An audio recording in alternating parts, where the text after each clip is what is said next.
Hello and welcome to Defining the Boundaries of Your Centre's Responsibilities. I'm Rebecca Gans and I'm your host today. We're delighted to have you with us. It really is wonderful. Now, if you can't see this panel on the screen, well, we're going to show you how you can actually use that. Now, there's a little fast forward button you can see next to the big arrow. If you click on that, this is going to open in front of you and you're going to be available all the way through to you to use this to interact. Now, what you need to do is if you're in trouble, just raise your virtual hand. That's the little red arrow. Just raise your virtual hand. And if you want to get in touch or send us a question through, in the area where you've got the round circle, just use your keyboard, type your question, type your thoughts. We're going to have a really good Q&A at the end. Everything you send through is confidential. Only we see it. Don't worry, it doesn't go to the whole room. So any thoughts you share with us, we really look forward to seeing those. So off we go. Now, before you leave the session, we'd really welcome it if you could just fill out a 30-second survey. It's real fast. We want to continuously improve. We want to know what you thought of the session. So please, please, please take a moment to do that. And now, I think it's time to introduce our presenters. Hello, welcome. My name is Jannie Visser and nice to have you in the room with us. Kia ora everyone, my name is Angela Bush. Welcome to this Wednesday webinar and thanks for taking the time to join us tonight. Okay, so we immediately want to know what you're thinking about things. So we're going to run a poll. This is time for you to use your mouse to let us know what you think about some set choices. In the last 12 months, which of these ethical challenges have you faced? Clash of values between parents and teachers, meeting expectations of the ERO in the real world, gaining consensus around health and nutrition, or managing that difficult balance between teaching, caring for children's health, and educating parents, or finding effective ways to engage families and whānau on these issues. Please, please, please click as many as you like. Please click as many as you like. We are going to be closing this down ever so quickly, and then we're going to be sharing it in the room. So please click, click, click, click, click, click. And we are going to close it down in 5, 4, 3, 2, 1. Let's see what the room thinks. Hey, folks? Yeah, that will be interesting. Yeah. It's going to be coming up any moment. All right. Now look at that. So what's winning is managing the balance and finding effective ways to engage families and whānau. Any comments on that feedback, Jannie? Well, I find that really interesting because I think that is the major issue that we are facing is how do we balance our teaching and caring for children, because both aspects are important. And certainly that's something that we'll be talking a lot about tonight too, Jannie and Rebecca, isn't it, is managing that balance, and I can certainly identify with that myself as a centre manager and teacher. And then, of course, the clash with values between parents and teachers is very challenging at times as well. So great, thank you for that. Now we've got one more thing for you to do.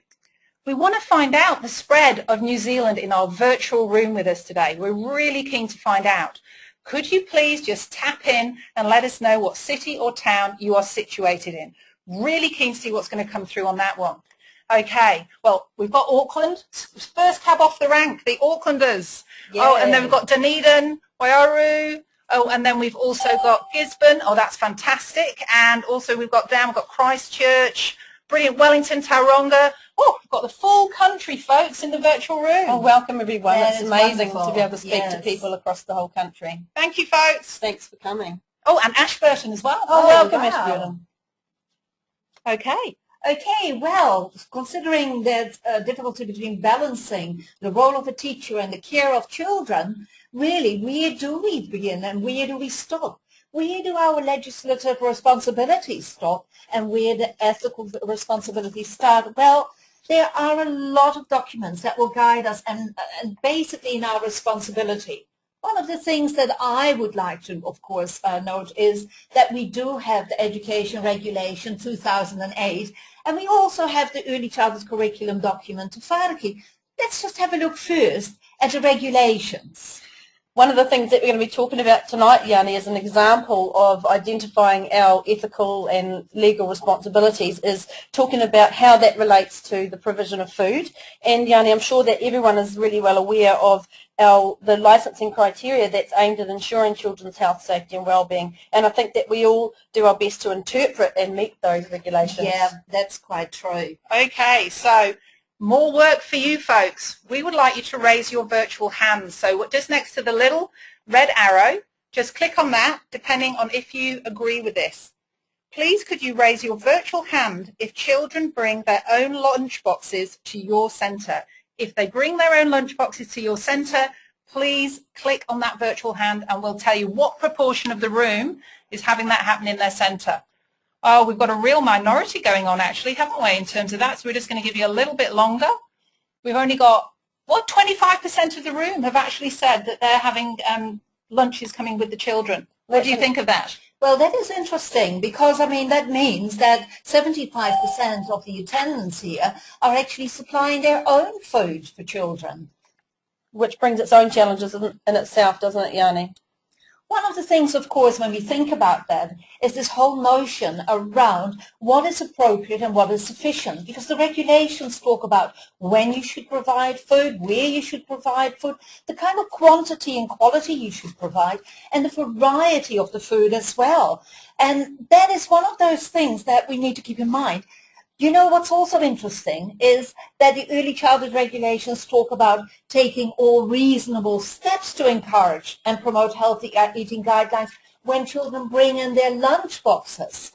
Well, Jannie, I find that a really interesting regulation because really what does it actually mean to take all reasonable steps? I don't know what that means.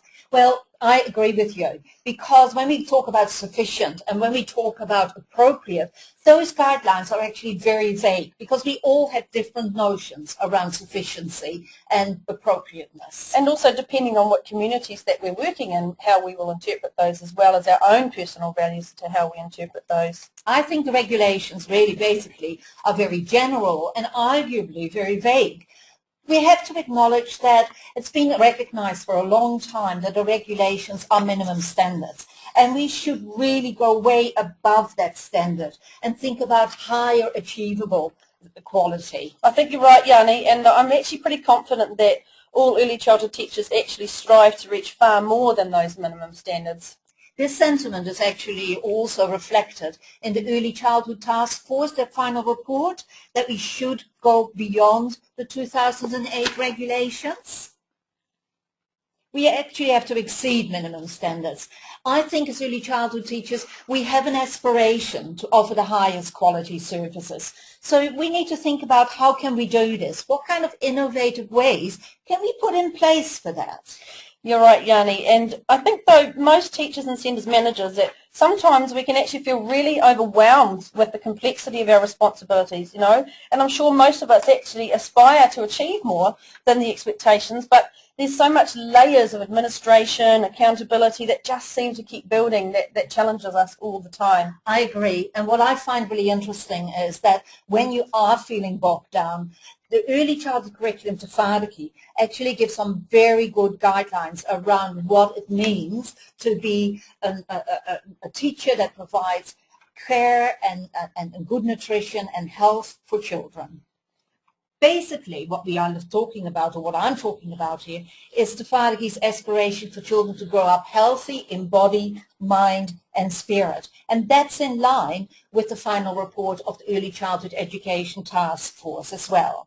Yeah, and the challenge within that, Jannie, is for us in early childhood services is to develop our understanding and our practice around how we work in partnership with families and with whānau and develop a really shared understanding of what that means for us. Yes, and again, we'll go back to the Early Childhood Curriculum Tafariki. If we look at New Zealand's Tafariki, it really outlines how teachers' responsibility are situated within ensuring children's health and well-being. Tafariki states really clearly that the child has the right to health and to physical and emotional well-being as well. It stands central in Tafariki. So in other words, if their child has the right to protection and nurturance, we need to develop knowledge of how to do that. It is our responsibility. So what about knowledge, skills and attitudes? What do we need to do there? Well, I think when it comes down to it, we need to take into account that we need to protect and respond to the children's right. That's what's important. That maybe takes far more than just taking reasonable steps. What do you think? I think you're right, Jannie, and I think, we've got our Teachers' Code of Ethics as well that we comply with, or that we've all committed to. When we became registered teachers, we made a commitment to a Code of Ethics, and that requires us to protect and uphold children's rights. And so that is another one of our responsibilities that we're trying to meet every day. Now, talking about the Code of Ethics, of course, one of the words that jumps out at me every time when I read the Code of Ethics is the word advocacy. Teachers as advocates, that's what we talk about. And that means that you support and promote the right of the child to good nutrition and health. And part of that is actually empowering parents and whānau to be the best teachers and to be the best parents. I think that is important. Parents are the first teachers of their children. Often we get to hear parents don't care enough. I think they do. They may just be poor, or they may not have the knowledge of the appropriate support systems. Yeah, Jannie, it's really important, like you say, to think about how we are advocates for families. And, it's another place in our responsibilities where the boundaries of our responsibilities are quite unclear to me. I mean, I often ask myself, how far should we actually go in promoting children's health and nutrition? When we work in a busy centre during the day, how far should we be going? Yeah, that is all acknowledged. I just know that as early childhood teachers, we are in a position to help lay the foundation of good health for life. We need to bear in mind that it is actually a recognized fact that the foundation of good health is laid in early childhood with good eating habits, where they are established at that time of life. And, what is so clear nowadays is that the New Zealand Ministry of Health stresses that a number of risk factors such as diabetes, heart disease, and even some mental health conditions are all finding their root in early childhood. So we can make a difference. I think we can make a difference only if we see ourselves as advocates, and that way we can make a huge contribution. So just going back to the poll, 75% of you provide food for your children. Wow, isn't that just one fantastic opportunity to provide the best food for growth and development? And I know that for those centres that are providing the food, it's the challenges are possibly a little bit less than those of us who are providing lunch boxes, because in a centre where you provide the food, you have a lot more control, I guess, over the nutrition and over the food that you're providing. And for those of us that are providing lunch boxes, there can be quite a challenge for us, because sometimes it's not always the parents that are providing the food. Sometimes it might be grandparents or whānau that are bringing along the food. And so those decisions can be quite complex in who we work with. And it can be tricky for us, particularly if the food that is provided is actually not good. So what do you reckon we can do about it, Jannie? What can we think about? Well, again, I'd like to go back to whāriki. The whāriki actually talks about how we should work with whānau and how we should work with the community. So when we think about that, we need to communicate with parents. We need to share information with them. And I think that is one of the things that we already naturally do on an informal basis. Possibly there are more formal ways that we need to go in that direction. Then we empower our parents and whānau. One of the things I think, and I'm just looking at this quote from the report, the final report of the Early Childhood Education Task Force, and I think one of the things that we really need to do, if we haven't done so already, is build those trusting reciprocal relationships. It comes really down to trust, doesn't it? You're right, Jannie. I really love that term, trusting reciprocal relationships with parents and whānau, because it's actually through working together that we can build knowledge and skills and understanding actually together. Teachers, whānau, parents, community, working together, learning together, and that actually feels really good. So even though the early childhood regulations are quite minimum standards, and they are above all also vague in their wording, Te Whāriki actually is very clear in the intent. Basically, Te Whāriki states that you have an ethical responsibility to ensure best outcomes for all children and their parents and whānau. That is what it is. So it's not just regulations, it's ethical responsibility. Absolutely. And it's all interwoven, isn't it? Okay, I think we need to find out what you think now. We've got to look at those ethical expectations and the range of responsibilities, of course, that they imply. We want to know how you are feeling about this. Please just select one. Are you excited? Are you thinking, man, this is a real burden? Or goodness, this is feeling like an impossible challenge? Feeling quite tough and bring it on? Or are you not worried or concerned at all? Please choose one. Please use your mouse and just click away. We'll be closing that down. And we've got about 40% of the room voted. Could we actually just really encourage you to just click faster, faster, faster, faster, faster, because we want to get most of the room represented, and we're going to close it down, and we're going to share those results right now. Done really well. Thank you for contributing. Let's see what everyone's thinking. Ooh! Oh, that's fantastic. I'm pleased that people are feeling really positive, that it's actually an exciting opportunity. Yeah. Not so many people are concerned, and I see that some people are feeling that it's actually a burden and sometimes quite an impossible challenge. I can identify with that. Yeah, and I can identify with that. It is a huge burden, but at the same time I think that we also need to recognize that there are opportunities. And I am excited about the fact, and everybody will probably shoot me down here, but the 3-yearly ERO accountability review can be exciting because it clarifies our responsibility in relation to good nutrition and health. So when we think about success, one of the things that the regulations, of course, states quite clearly is particular criteria. Now, I've mentioned before, they are rather vague in what our accountability is. So how do we measure success? Well, Jannie, I understand, and I've had a little bit of a look myself at the new ERO framework which has come out, and I noticed that it's really encouraging us as services to be more self-reflective and cognizant of our own practices. So really thinking about what we are doing with families, Yes, ourselves. Yes, I agree actually. I'm quite excited about the new framework that ERO has put out there for us. So, Jannie, what do you think the new framework means for us as teachers, as people working with children every day? Well, as it is still quite a new document, one of the things that really strikes at me, and that's really for me is very important, is the fact that it acknowledges that the Tama Weekly, the children, are central to our issues that we have been discussing here. But it's not just the children. If you look at the diagram here, it's actually also the partnership with whānau that's important, whanaungatanga. One of the things that I always think is parents bring their own values, their own beliefs into your centre as well. So we need to work within the tikanga, within the maturanga knowledge of the parents and the whānau, and then we will be able to stand strong. That is what this means to me.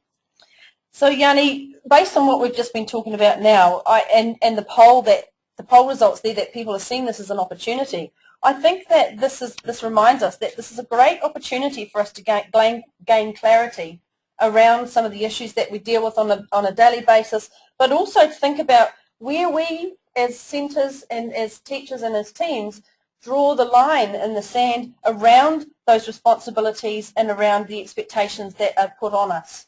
So, I mean, we are accountable, we are responsible, we are reflective and self-reviewing.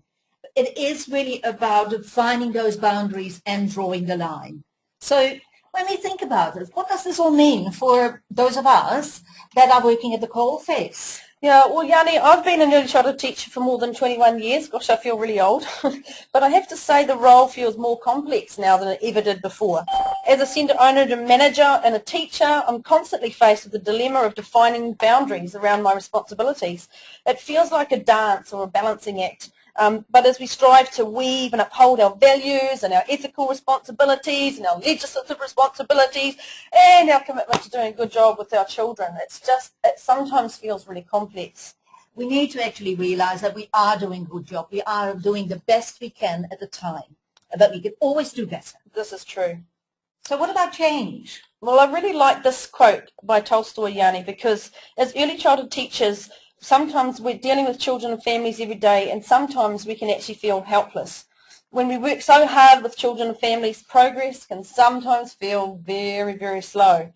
But you know what, over the last few months, and probably actually since before Christmas, I've been thinking about some of the tough issues that we deal with daily. And I've actually really, the more I've talked about it with my team, and I welcome my team from the Grange tonight here, I really have come to understand that as early childhood teachers, we have an opportunity to drive change in our society. We can be the catalyst for change if we first look at ourselves, and then if we live the values that we believe in, we can actually be an influence on change. So we can be the change we want to see. Yeah. Okay. You know, thinking about smoking, Jannie. Do you remember? When I was a child, I remember sitting at the dinner table while my auntie smoked. I mean, how disgusting is that? I know. I had the same kind of experience. Oh, there's just no way that that would be acceptable today. Smoking is actually now frowned on, and we know it's a really bad choice for our health. But you know what? How did that massive shift in attitude come about in our society? Well, I think it's because change was instigated. Let's be honest about that.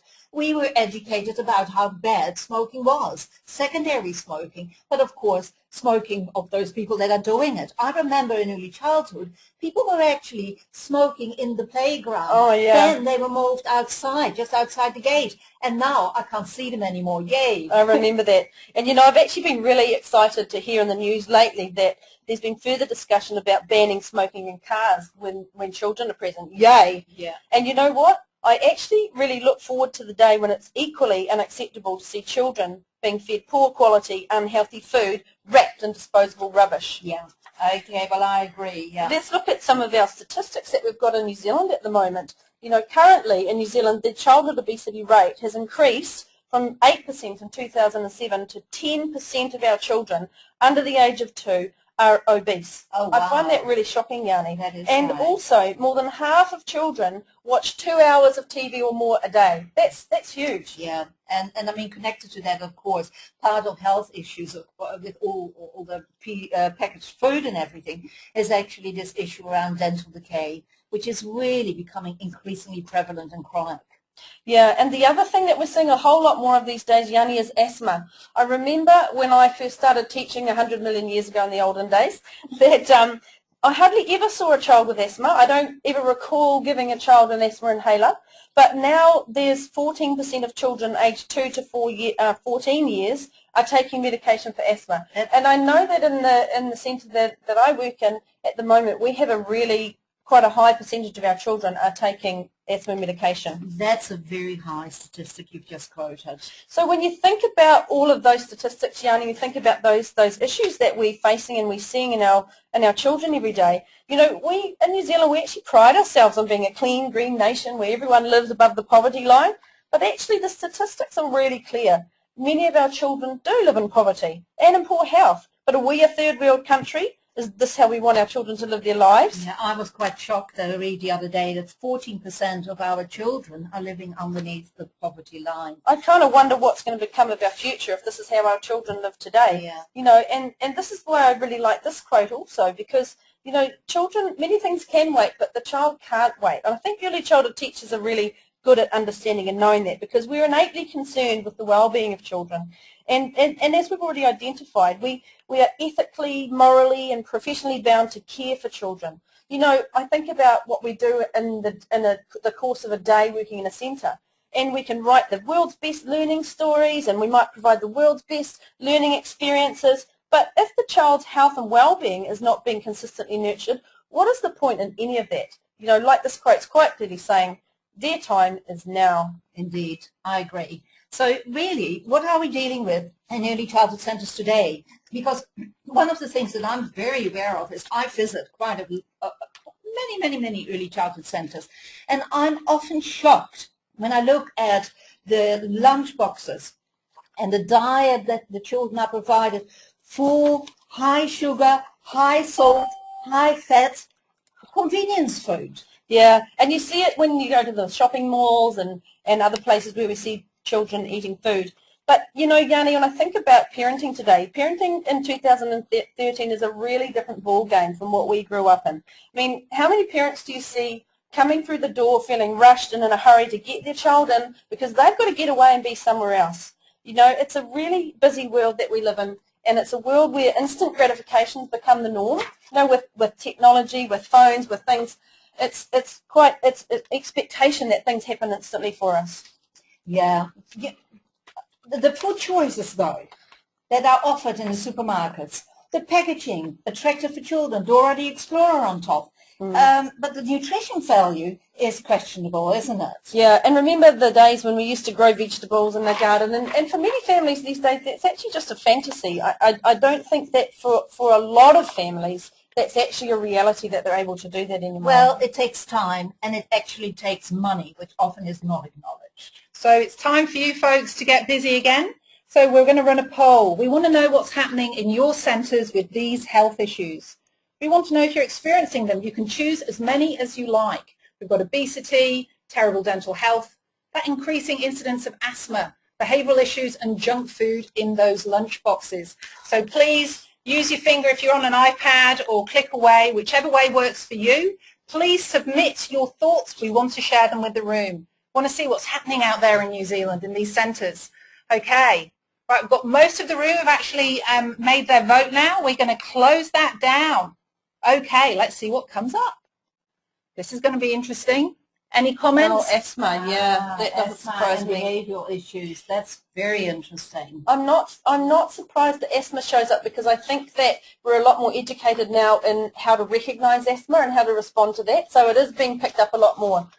Junk food and lunch boxes, absolutely. And obesity, it's out there, it's true, it's alive. And that's actually very high considering we only had 25% of people who had children bringing in lunch boxes. Yeah. That's pretty high. Yeah. Yeah. Well, Jannie, I think it would be really worthwhile now to just share a little bit of my own experience, if I could, about managing the reality of this defining boundaries and working with families and how we try to get a bit of a balance. Okay. And I'm certainly not a great role model by any means, but I'd just like to share my experience. I come from a centre in West Auckland, yay, West Auckland, and I'd want to demonstrate how we work through this web. We're a mixed age centre with a licence for 34 children aged from babies up to 5 years. We're in the heart of West Auckland, Jannie, outrageous fortune, yeah. That's us. We've got a mixture of children attending. They come from full-time, part-time, parents working and not, and mixed ethnicity groups as well. In our centre, children bring their own lunches from home. Now, some of those lunches are beautiful, healthy, homemade lunches, but unfortunately, some of them are not great. We've got quite a few lunches that come full of high processed food, sugar, fat, and in some instances, we've got children who never bring fruit. We see meat pies, pizzas, and actually far too much food, to be honest, on a daily basis. You know, when I looked at all of those childhood illnesses that are growing in our society today, I was really quite sad when I really thought about it to realise that those national statistics on children's health are alive and well represented in our centre. You know, at the same time that we started to have a look and have a think about what our children were eating, we also had some broad environmental goals. We're trying to become more environmentally considerate. So the team came up with a really great idea to start collecting the children's rubbish from their lunchbox for a couple of weeks. That was absolutely fascinating. The children were involved and the team were involved, and they're great thinkers, my team. And our instinct was that we were seeing that children eat a lot of packet foods. And so we thought, let's not make assumptions. Let's collect the rubbish and find out if this is true. So what we did was we displayed it in our front entrance for our parents to see because we thought, you know what, if we give a really strong visual impact, it's bound to make a difference. At the same time, we surveyed our parents about the food choices that they made. We asked them why they made those choices and what influenced them. Was it the children? And also alongside that, we provided information and displays about healthy eating and about making healthy food choices because we thought, you know what, if we put the information out there and the visual impact, it's going to make a difference. So what happened? Well, we thought this visual impacts would make a really big difference to their choices, and we thought miraculously they'd all turn up with these amazing healthy lunch boxes because we told them that that was what was important. Okay. But actually, you know what? We despaired because very little changed. No. To be perfectly honest, I like this picture, we felt really despondent for a while. That's actually me. We started to talk again though, you know. We decided, we let it go for a while, to be honest. We let it go by because we were just too disheartened about it, but then we started talking as a team.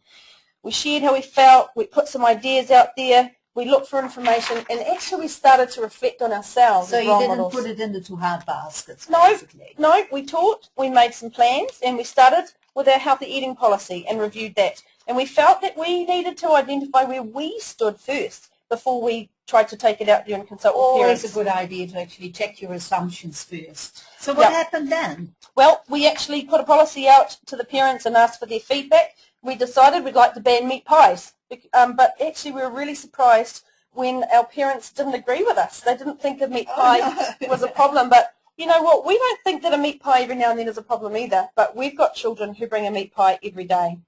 So, you know what, we were quite alarmed at this reaction, and so we started to question ourselves, well, who are we? Are we the food police? You know, are we responsible for what children eat? Who are we to tell the parents what they can and can't feed their children? Yeah, and those and are how far do we want to go with our policy? And those are very valid questions to ask, because I really think that it is a difficult issue.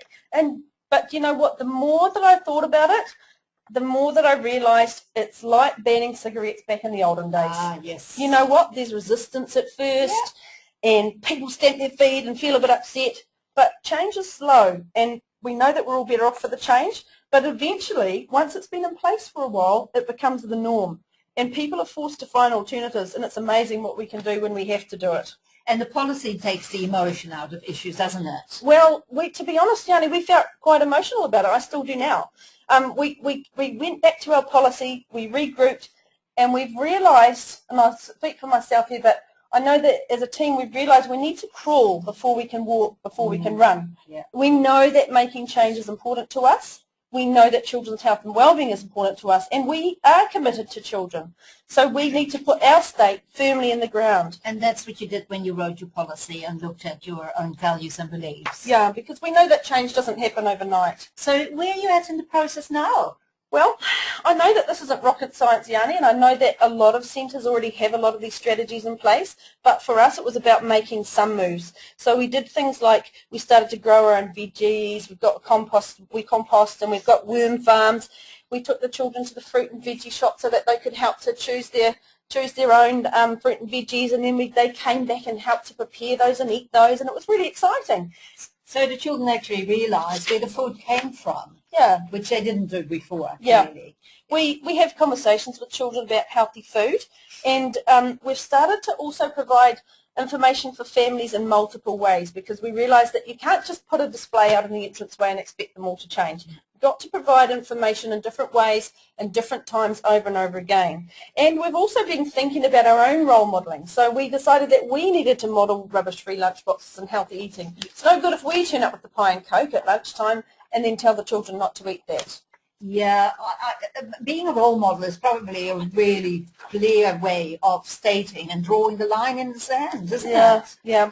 And I know that a lot of centres out there will be doing things like this, having shared learning experiences, harvesting, cooking food, eating food together. But, you know, for some of our children, some of those foods were very unfamiliar, and they hadn't had them before. You know, they hadn't had fruit before. And you told me you were going also outside more. Yep, it's really exciting. We've recently added a new element to our curriculum we call Out and About, and I'd really like to acknowledge Kathy and Janet Cato from the Toy Box in Royal Oak, who inspired us, because they've been doing this for a long time. Thanks, ladies, because now we saw that is possible, and so now we take our children outside our gate. We're really lucky to have a lovely big wild backyard in our centre, which we can use as well, but we go outside our front gate now. We're taking our children out every week. All of our 4-year-olds get to go out every week, and they're walking, they're climbing, they're noticing the rubbish.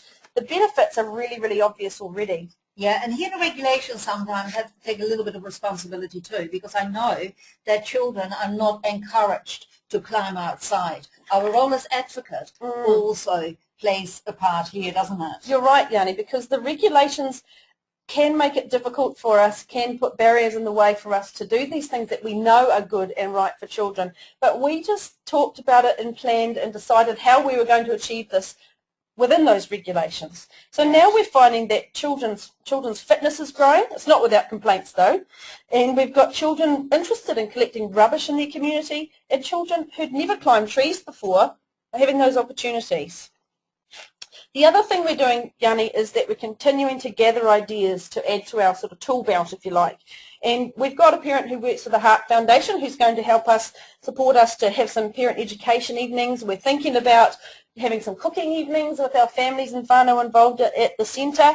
We're wanting to provide more written information, and we're thinking about joining the Healthy Heart Award. And I know that many centres have already been there and done that, but for us we're still in that place on the journey. And looking for new ways, and because there are Yeah. a lot of services out there that will support teachers and parents. The other thing, Jannie, that I think is really important is to celebrate the small wins. You know, we had children in our centre. We had one boy in particular who had never eaten fruit before, and one of the teachers told me recently that after weeks and weeks of encouraging and providing fruit for him, he started asking for fruit. And that's just amazing and really exciting, because that's a small win. So, you know, like I said, many centres will already be doing these things, and it's not amazing or special, but what is important is that we are doing something, we are committed to doing more, and we'll keep doing more slowly over time for as long as it takes.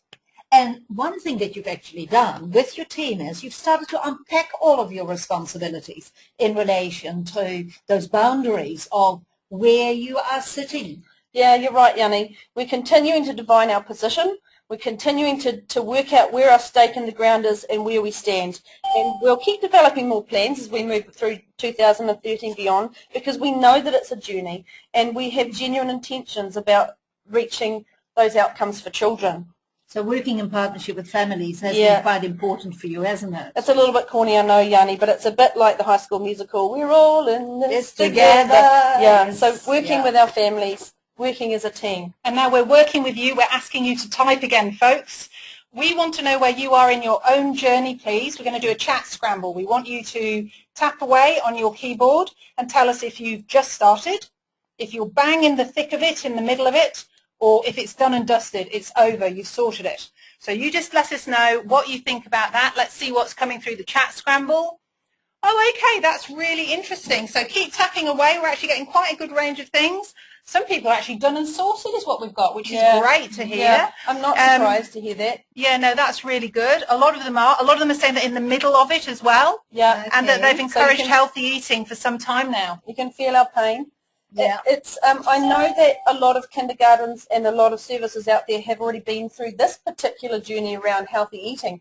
But what is interesting to think about is these responsibilities, these regulations, these boundaries that we need to define relate to so many other issues that we deal with all the time. We've used food as an example tonight, but there are many other things and opportunities where we need to define our centre's boundaries and know what our responsibilities are and how we want to work through that. So how can we sum this up for everyone?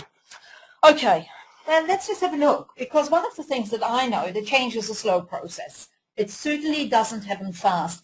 We actually need to accept that. Change is slow. We also need to know what needs to happen for our children.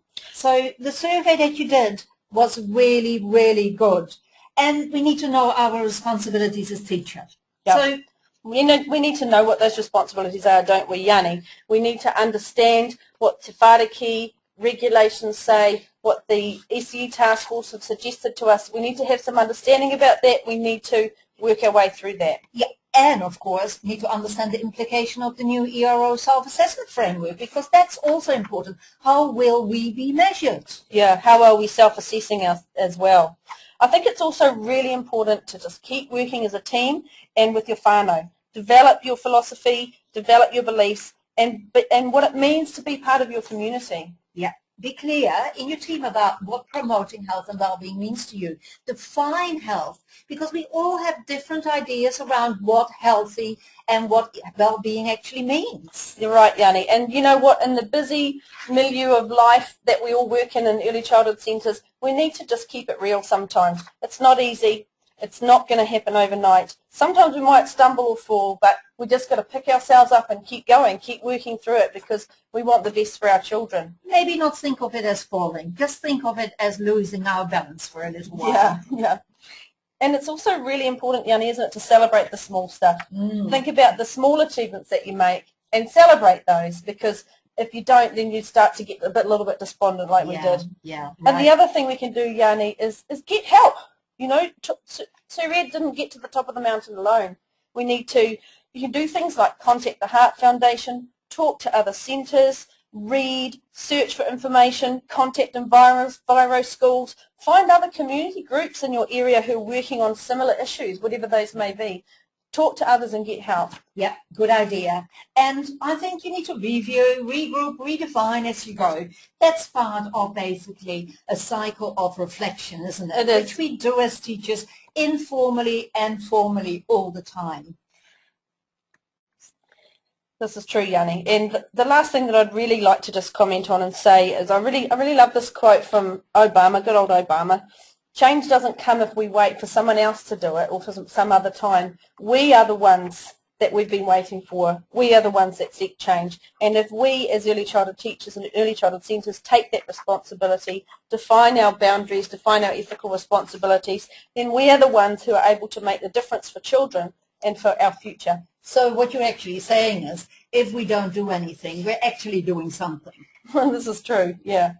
Hey, and I think that's probably enough for tonight, Jannie. It's been really great talking with you. Really interesting. And I'd like to thank everyone for coming and joining in with us tonight. Yes, thank you. On a webinar, which has been really exciting for all of us. But look, we'd really love to hear about your stories because, like the poll said to us, many of you are already through this journey. Some of you are halfway through. Share the love. Tell us about what's been going on in your community. Tell us about your successes. Tell us about your challenges as well, because we all have those.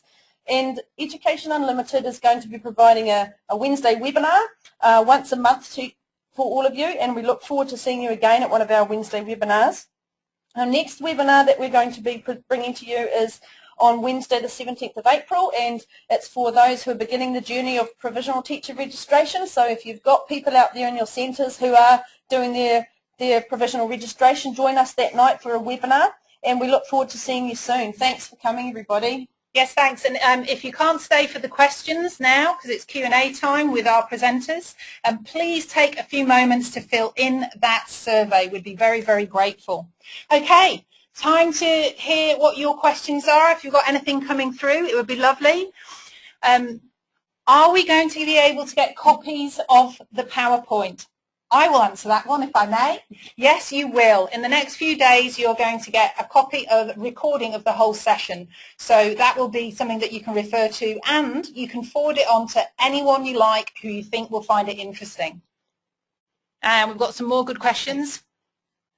Please, could you go back to the next webinar info? Somebody just wants to have a quick look at that. Sure. So here it is. There we are. That will also be emailed out. An invitation will be emailed. Tonight's webinar was free, but there will be a fee attached to future webinars, a small fee for a manageable fee. Okay. So all the information will also be on Education Unlimited's website. We've got a question asking what other courses you do or what may be coming up. Any thoughts on that? Or do you want to just keep them in suspense? No, there's a lot of professional development that we offer from Education Unlimited. If you go to our website, which is educationunlimited.co.nz, you'll see all of our workshops and events that we have planned and are providing. Someone's asking, how do you become a member of Education Unlimited? Also, just go to our website. There's a section on our website that says membership. Click on the membership and you can join us there. That's wonderful. And then we've got a really interesting curly questions coming through. So how do you make sure parents don't feel bad about the lunch they've provided if it's contrary to what you think might be the way to go? Good question. That's a really interesting question because, of course, you've got to deal a lot with emotions. Children are the first teachers of parents are the first teachers of children as well, and it is about different values and beliefs. I think it's about just slowly does it, slowly, softly, and just providing some information, celebrate the small steps, as Angela was saying, and involve your children, because the children are the ones that will ultimately say to the parents, wow, Mum, I had an apple today and it was yum. Yeah, you know, we all believe in children as capable, confident learners, and they're also very capable, often confident communicators too, and quite capable of letting their parents know what they do and don't want. Yeah. Any other questions? Oh, no, we do indeed. Good question. How could I connect with other centres who are going through this journey and share best practice? How could they do that, Angela, Jannie? Well, they're very welcome to email us at Education Unlimited, and we're very happy to share our experiences and also pass on other experiences. Another thing that is coming your way very shortly is we will start publishing an e-journal or an online journal that we will be using to share people's stories. So look out for that. That's coming out very soon. And I think a last question now, because it's quite late for everyone. Should the centre do all the food and eliminate the problem? Ooh, good one. Yeah. Well, I mean, it all depends on the kind of centre. There are lots of different, there are sessional centres, there are centres that actually find it easier to have the lunch boxes brought in. So I still think that needs to be a choice. I think that even if you do provide the food in your centre for children, we still have the same responsibilities and the same commitment to children and to our society to bring about change. And so we're all role models and we're all able to provide those opportunities and respond to those opportunities in different ways in our own communities. Okay, well, thank you very much indeed, It was Jannie, a pleasure. Thank Angela. you. That was wonderful. Thank you, everyone. We are closing off now. Thank you for all your questions and contribution, folks. We've loved it. Thanks for coming. Yeah, have a good evening.